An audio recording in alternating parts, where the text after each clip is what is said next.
Que a graça e paz do nosso Senhor Jesus esteja sobre nós. Jó capítulo 21. Então Jó respondeu: ouçam com atenção as minhas palavras, seja esta a consolação que vocês me trazem. Tenham paciência e eu falarei, e havendo eu falado, poderão zombar de mim. Será que é do homem que eu me queixo? Não tenho motivo para ficar impaciente? Olhem para mim e fiquem pasmos, ponham a mão sobre a boca, porque só de pensar nisso fico apavorado, e sinto um calafrio passar pelo meu corpo. Como é que os ímpios continuam vivos, envelhecem e ainda se tornam mais poderosos? Os seus filhos se estabelecem na sua presença, e os seus descendentes diante dos seus olhos. As suas casas têm paz e estão livres do medo, e a vara de Deus não os fustiga. Os seus touros geram e não falham, as suas novilhas têm a cria e não abortam. Deixam as suas crianças correr como um rebanho, e os seus filhos saltam de alegria. Cantam com tamborim e harpa e alegram-se ao som da flauta. Passam os seus dias em prosperidade e em paz descem à sepultura. E são estes os que se dirigem a Deus, dizendo: deixa-nos em paz, não queremos conhecer os teus caminhos. Quem é o Todo-Poderoso para que o sirvamos? E o que ganhamos se lhe fizermos orações? Vejam que não provém deles a sua prosperidade. Longe de mim o conselho dos ímpios. Quantas vezes se apaga a lâmpada dos ímpios? Quantas vezes lhe sobrevém a destruição?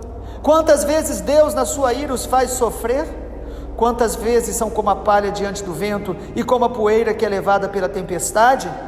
Vocês dizem que Deus reserva o castigo do perverso para os filhos dele, mas é ao perverso que Deus deveria punir para que o sinta.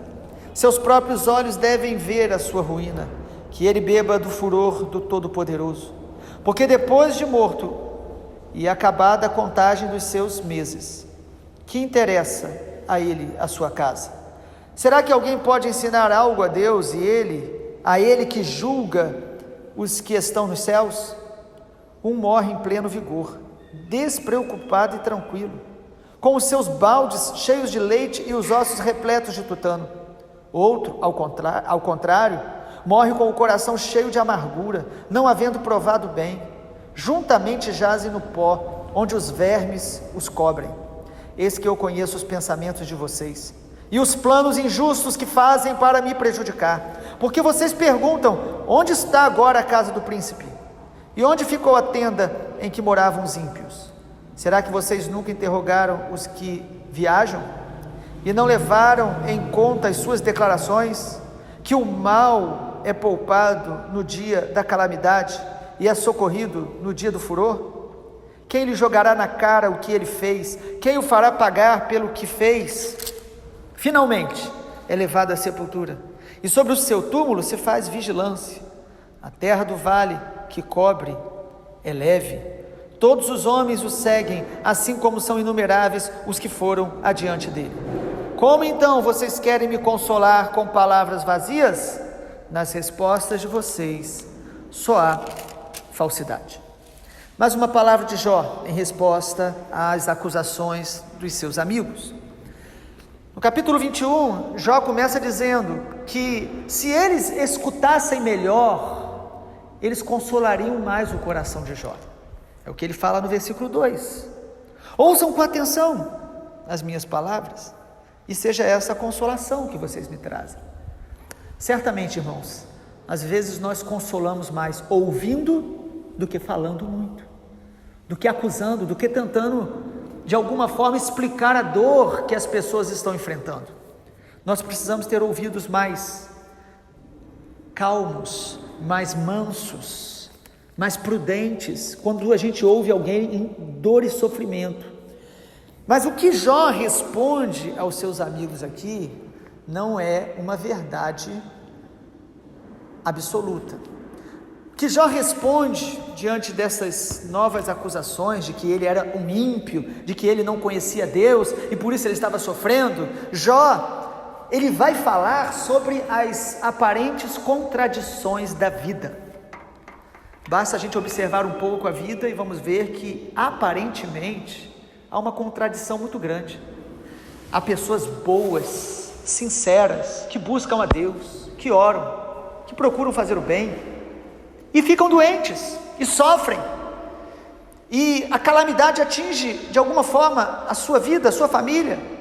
Essa crise que Jó passou, irmãos, foi a crise que Jeremias passou, a crise que Asaf no Salmo 73 passou. Homens de Deus, em momentos de crise, eles levantam muitas questões, eles questionam o Senhor, porque eles são sinceros com Deus.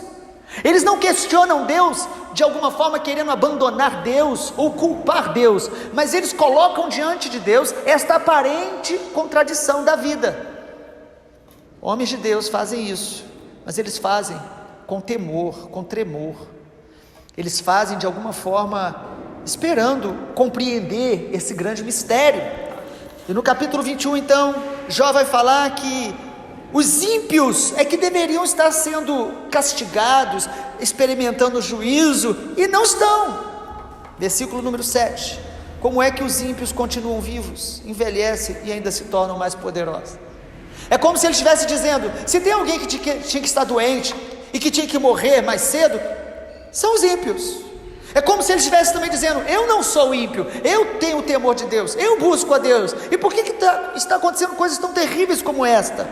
Irmãos, nós precisamos entender algo, tanto o justo quanto o injusto sofrerão na terra, mas o justo, o Filho de Deus, todo sofrimento, Deus vai usar para aperfeiçoá-lo, Deus vai usar para santificá-lo, e muitas vezes até mesmo para nos corrigir, porque somos filhos. Agora nós precisamos entender que a maneira que Deus corrige os filhos, não é a mesma maneira que Deus julgará os ímpios, condenará os que se afastaram ou que não o buscam. Por que isso, irmãos? Porque, na verdade, o juízo de Deus em sua plenitude nunca será lançado sobre nenhum homem enquanto estivermos vivos. O juízo de Deus eterno será lançado no dia que todos os homens vão estar diante do trono de Deus. Ou seja, o ímpio pode viver uma vida aqui muito melhor do que a nossa, na saúde, no dinheiro, na sua fama, nos seus dias prolongados, mas no dia do juízo eterno, ele sofrerá toda a punição de Deus, toda a condenação de Deus. E nós, buscando a Deus, orando, servindo a Deus, podemos passar uma vida muito difícil, comparada com os ímpios até aparentemente injusta, de passar por tantas questões, mas o que nos reserva é a vida eterna, é a glória de Deus, é a plenitude de Deus em Cristo Jesus, na vinda dele. Então o que a gente percebe em Jó capítulo 21, é Jó dizendo, Senhor, por quê? Ele não fala dessa forma, mas ele está dizendo, os ímpios, eles crescem. Versículo 8, seus filhos se estabelecem na sua presença, seus descendentes diante dos seus olhos. Ele consegue ver os seus filhos, seus netos, ele consegue ver. E Jó, dizendo isso, ele tinha perdido os 10 filhos de uma só vez. Ele está dizendo, eu busco a Deus, eu sirvo a Deus, mas eu não experimentei essa grande bênção de ver meus filhos crescendo, gerando netos. Eu que servi tanto a Deus, estou passando por coisas tão terríveis, e tantos homens que não servem a Deus, eles continuam prosperando. Há, irmãos, nessa palavra de Jó, uma aparente lamentação, uma aparente, e não só aparente, uma verdadeira murmuração, questionamento. Agora é muito interessante o versículo de número 16, ele diz, vejam que não provém deles a sua prosperidade. O que ele está dizendo? Que tudo de bom que o homem recebe na terra, vem da misericórdia de Deus. Irmãos, a chuva, ela vem sobre justos e injustos, da mesma forma é a misericórdia de Deus. Você não merece, nem os justos que buscam ao Senhor, e nem os injustos, nenhum homem merece. A chuva da misericórdia, ela vem sobre todos, Deus derrama pela graça dele, mas aqueles que temem a Deus, eles agradecem pela chuva, eles reconhecem que tem um Deus que envia chuva, que é misericordioso. O que Jó está dizendo é o seguinte: a prosperidade que eles têm vem de Deus. Mas olha o que ele diz no versículo 16: longe de mim o conselho dos ímpios. Aqui está o coração do servo de Deus. Jó, mesmo diante da crise mais severa, dos questionamentos, das aparentes contradições da vida, ele continua dizendo: mas eu escolhi confiar em Deus, eu escolhi buscar a Deus, eu não quero seguir o conselho dos ímpios.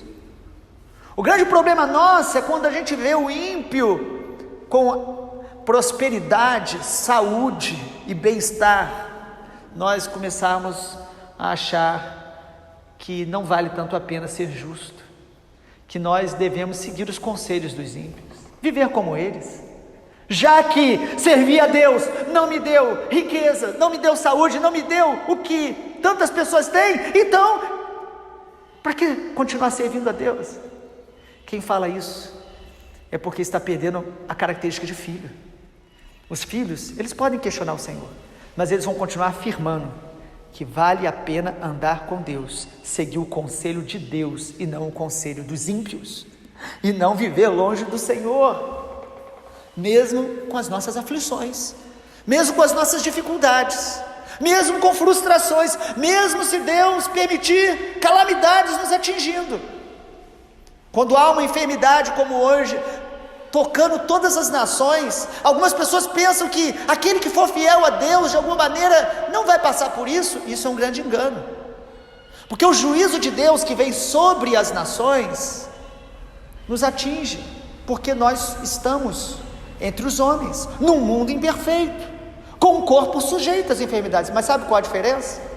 Quando a enfermidade vem sobre o ímpio, é uma oportunidade até dele reconhecer que ele precisa do Senhor, dele se arrepender, dele se encontrar com o Senhor, ser salvo. Mas quando a enfermidade vem sobre os filhos de Deus, nós sabemos que Deus está no controle da nossa vida, que Ele vai usar aquilo para nos santificar ainda mais, nos tornar mais dependente dEle. E se Ele permitir que uma enfermidade leve um servo dEle, é só você trocar a palavra morte por vida eterna. Ele estará com o Senhor para sempre, ele estará diante do Senhor. Ou seja, aquilo que vem de mal sobre a terra vai atingir a todos, mas quem é filho de Deus, ele tem a certeza da vida eterna, ele tem esperança no Senhor, e até a enfermidade, até as calamidades, nós vamos crescer em meio a elas, porque a gente sabe, por conhecer a Deus, que todas as coisas cooperam para o bem daqueles que amam a Deus. Jó, então, no meio do seu lamento, ele faz como os salmistas. Quando a gente lê os salmos, irmãos, são lamentos muitas vezes. Quantos salmos que são questões que eles colocam diante do Senhor, mas em meio ao lamento, há uma mistura com a sua confiança e fé, e eles exaltam a Deus no meio das suas angústias. Nós não podemos deixar que a angústia sufoque a nossa confiança em Deus, a nossa convicção em quem Deus é, nas promessas de Deus e na nossa identidade de filhos de Deus. Jó diz: eles têm prosperidade, não vem deles, ou seja, é graça de Deus, mas longe de mim o conselho dos ímpios. Ele permanece ali, íntegro diante do Senhor, ainda que ele tenha momentos que ele pecou, mas ele permanece guardando o seu coração. E aí, irmãos, percebemos também que no versículo de número 13, o texto diz: passam os seus dias em prosperidade e em paz descem à sepultura. E são estes os que se dirigem a Deus dizendo: deixa-nos em paz, não queremos conhecer os teus caminhos. Então o homem pode andar longe dos caminhos de Deus e ter prosperidade financeira, mas não conhecer a Deus, não amar a Deus e não ter vida eterna. E um homem pode ser fiel a Deus, ser íntegro, ser honesto e não ter prosperidade financeira, mas ele tem uma alma próspera, porque ele tem a presença de Deus, ele tem a graça de Deus, ele tem a riqueza do tesouro verdadeiro, que é Cristo. E a palavra do Senhor nos diz então que homens que abandonam o Senhor podem aparentemente estar se dando bem, mas o dia do juízo, toda essa realidade, ela será clara para todos, todos verão que vale a pena servir a Deus, que valeu a pena servir ao Senhor, que valeu a pena a obediência, que valeu a pena andar em santidade, que valeu a pena ser muitas vezes até criticado e perseguido porque decidimos viver uma vida em santidade, valeu a pena. E aqueles que morrem por causa do Senhor, pela fidelidade a Deus, eles vão ser certamente recompensados de maneira tão especial, enquanto os ímpios serão como aquele homem da história que Jesus contou, do rico e de um mendigo chamado Lázaro, que o mendigo, a Bíblia diz que os anjos o levaram quando ele morreu, mas o rico morreu, foi sepultado e estava no inferno. Às vezes você olha para o ímpio e fica esperando, ele não poderia sofrer um juízo, ele não poderia ficar doente, ele não poderia perder tudo, e às vezes a gente fala isso até com um desejo maligno, ou então até espiritualizando, dizendo, não, mas para ele se converter, irmãos, quando alguém fica doente, quando alguém sofre alguma perda, quando alguém sofre alguma aflição, isso não chega nem perto do que é o verdadeiro juízo de Deus. O verdadeiro juízo de Deus será lançado sobre os homens que se rebelaram contra Jesus na eternidade. Então, mesmo que a gente passe por muitas dores na terra, nós não devemos achar que isso é todo o juízo de Deus, que isso é sofrimento absurdo. Pelo contrário, nós deveríamos nos lembrar que Jesus, o nosso Senhor, Ele levou sobre si todos os nossos pecados e também a ira de Deus foi lançada sobre Ele. E nós podemos olhar para Ele, amá-lo ainda mais e ter nele a consolação e ter nele a graça para vivermos, porque se Ele como filho aprendeu a obediência pelo que sofreu, a pergunta é o que nós estamos aprendendo com os nossos sofrimentos. A Bíblia diz que o sofrimento, a tribulação, ela produz perseverança. Será que nós temos crescido em perseverança em meio às tribulações? Depende das nossas respostas diante da dor. Jó, que ainda está no meio desse processo de Deus, ele está questionando se vale a pena realmente servir a Deus. Ele não chega a este ponto. Ele diz, eu sei que os ímpios aparentemente estão sendo beneficiados em muitas coisas, mas ele não cogita o abandonar o Senhor e se tornar como os ímpios, porque no fundo Jó sabia que vale a pena permanecer na presença de Deus. Agora, para a gente concluir, irmãos, a gente percebe a partir do versículo 27, o que Jó está ainda no coração com respeito aos seus amigos. Eis que eu conheço os pensamentos de vocês, os planos injustos que fazem para me prejudicar. Ele está dizendo que ele percebe que havia nos seus amigos uma certa visão agressiva contra ele, mas mesmo assim, ele continua ali, tentando dialogar, ele não se isola, ele não se torna uma pessoa amarga, ele não coloca culpa nos seus amigos. Irmãos, Deus pode estar usando aflições através de pessoas para nos atingir, mas o Senhor é soberano e nós deveríamos entender que a mão do Pai, se está permitindo alguém nos atingir ou alguma aflição, Ele quer nos chamar para mais perto dEle. Perdoe as pessoas que às vezes estão pecando contra você, elas têm sido a ferramenta, elas têm culpas no plural até, mas quem está permitindo é o Senhor. Então não deixe o pecado da amargura tomar o seu coração. Jó percebe uma agressividade nas palavras dos seus amigos, mas ele permanece ali. Versículo 34, ele diz, como então vocês querem me consolar com palavras vazias? Nas respostas de vocês só há falsidade. Ele percebe que o que motivava aqueles amigos não era um amor por Jó, mas já estava sendo um coração legalista, justiça própria e até uma certa revolta, impaciência com Jó, porque Jó estava ouvindo, mas não conseguia concordar com eles, até porque o conselho deles não era o conselho de Deus. Nós sabemos disso, como o Senhor depois vai deixar muito claro nos últimos capítulos. Vamos orar? Pai, queremos te louvar porque o Senhor é o nosso Deus, é o nosso Pai, e até os sofrimentos que o Senhor permite, o Senhor usa para nos aproximar mais de Ti, para nos tornar mais humildes, para também nos consolando, nos ajudar, nos ensinar a consolar outros. Pai, eu oro para que o Senhor a cada dia nos dê a visão correta dessas aparentes contradições da vida, que nós possamos ver a vida não pelos olhos como Asaf, como Jeremias, como Jó, enxergaram com os olhos apenas de uma justiça limitada a esta terra. Neste mundo, teus filhos terão aflições que os ímpios não terão, teus filhos serão perseguidos, mas neste mundo, teus filhos terão a graça do Senhor, que aqueles que não te conhecem não terão, e na eternidade, nós temos a plenitude do teu reino para desfrutarmos com o Senhor, que é incomparável.